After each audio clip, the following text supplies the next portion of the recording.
amiga jornalista aí, a apresentadora do Jornal do Piauí. Tudo bom, Olá, Eli? tudo bem. Olha, a gente trouxe a Eli aqui para o estúdio para falar sobre isso, porque a Eli é um exemplo. A Eli, a gente está vendo aí a pele dela todo dia chamando a atenção, né, doutora? A doutora Fernanda já fez uma avaliação. O que a senhora achou da pele dela? Não, pele muito boa. Pele boa, né? E sabe por Cuidada. quê? A Eli parece que sempre cuida da pele. Eli é assim mesmo, protetor solar sempre na bolsa? Sempre, olha, quando eu era adolescente, Vinícius, eu cometi o pecado de pegar muito sol. Eu achava bonito pele bronzeada. E depois eu descobri que o efeito é cumulativo. E aí eu tive que correr atrás do prejuízo para tentar preservar a minha pele. E eu uso sempre protetor solar. Acordou, escovou os dentes, tomou um banho, protetor solar. E eu reponho, porque eu trabalho aqui na TV, não é no sol, eu não faço mais reportagem, eu fico aqui no estúdio. Mas, em compensação, eu passo 2h30 no estúdio, no Jornal do Piauí, e essa iluminação artificial, ela é muito forte. E eu reponho antes de ir para o ar, novamente o protetor solar, para tentar proteger um pouco mais. Eu tenho uma tendência a melasma, que é umas manchinhas no rosto, na pele, e eu tenho que ficar me escondendo do sol o tempo inteiro. Parabéns, né? Parece que está dando protetor. resultado, né, doutora? Com certeza. A pele da Eli chama atenção, são várias telespectadoras perguntando o que é que ela faz, são muitos recados para ela, parabéns, Eli. E agora, falando nisso, eu queria que a senhora, para a gente aproveitar, que a senhora ensinasse as pessoas que estão em casa a usar o protetor solar. É verdade, doutora, que existe uma maneira correta, e se o uso não for correto pode trazer problemas? Existe sim, porque se o uso não for correto, você não está fazendo a proteção adequada, né? Então, às vezes você pega um protetor solar do FPS 100, por exemplo, de um PPD 20 ou até mais alto, mas se você não passa de uma maneira correta, isso daí cai bastante. Então, o fator já ajuda, cai bastante, né? Então, olha só, vou aproveitar aqui o protetor da Botica, doutora. Pode ficar, vamos simular então como é que é a maneira correta de usar o protetor, né, Eli? Logo eu vou aprender também.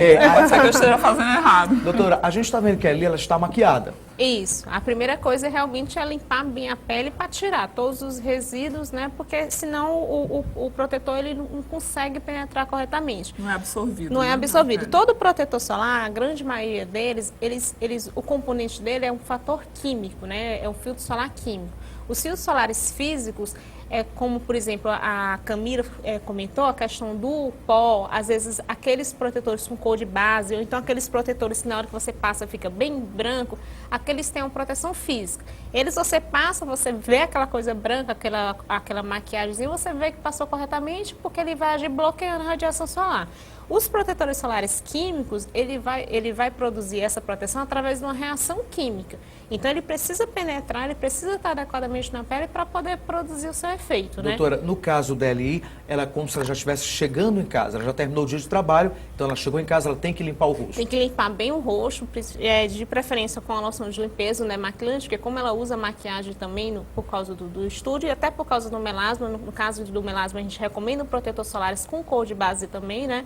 Então tem que limpar bem o rosto para estar, lógico, quando chegou em casa para dormir não tem necessidade de estar usando protetor solar. No caso dos né? homens, doutora, que não usam maquiagem, também tem que fazer a limpeza? Tem que fazer a limpeza, porque no dia a dia você vai adquirir, tem células mortas, tem poeira, tudo. Se você passa um algodão no final do dia no rosto, com certeza vai sair alguma impurezazinha do rosto. Então vamos imaginar então que a Eli está sem a maquiagem.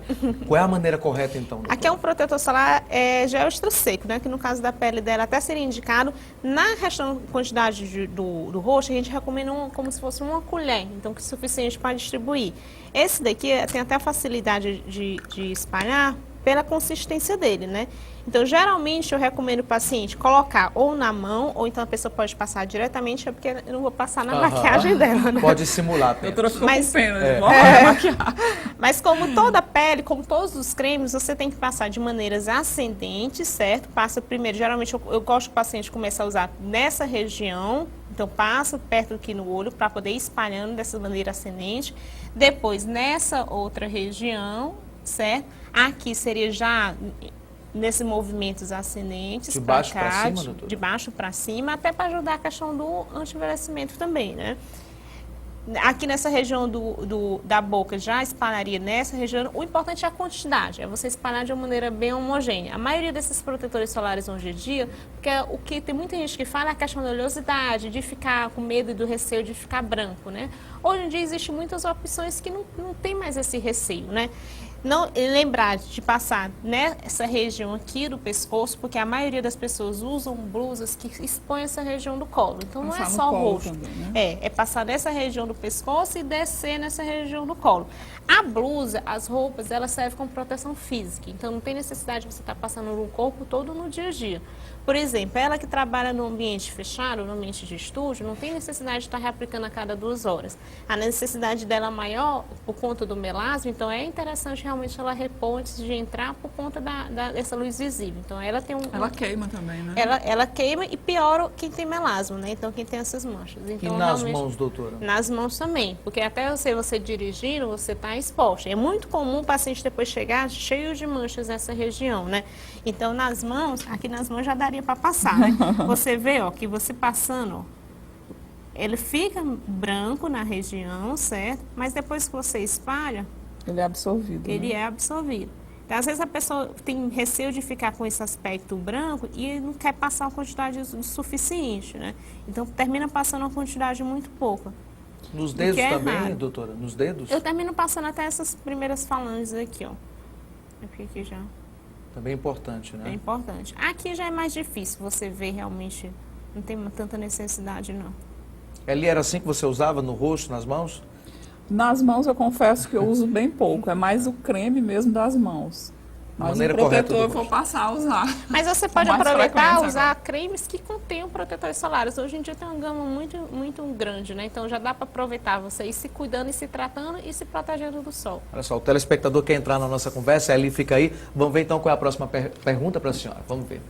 Olha só, doutora, quem teve câncer de pele do tipo mais comum tem maior possibilidade de desenvolver outro tipo de câncer? A pergunta é da Samara Eugênia Rabelo. Não necessariamente outro tipo de câncer não, mas pode desenvolver outras lesões de câncer de pele sim, porque são pessoas que com certeza tiveram exposição solar intensa durante a vida. Você vê bastante trabalhadores rurais, trabalhadores que vivem expostos ao sol, que quando vão apresentar lesões de pele, vai apresentar mais de uma lesão. Então, existem pacientes que mensalmente vão à clínica para poder estar fazendo cirurgia para estar retirando essas lesões. Vamos ver então a última pergunta? Vamos ver se dá tempo então. A última pergunta. Olha só, gente. Que exames devem ser feitos para detectar o câncer de pele? A pergunta é da Ieda Maria Soares Flores. O principal é o exame dermatológico. A maioria dos especialistas, dos dermatologistas, eles são capazes de detectar clinicamente o câncer de pele. Em algumas situações, o dermatoscópio, que é o aparelho, nos auxilia. E, em último caso, se tiver suspeita, a própria biópsia, né? Ok, então ele deu para aprender um pouquinho.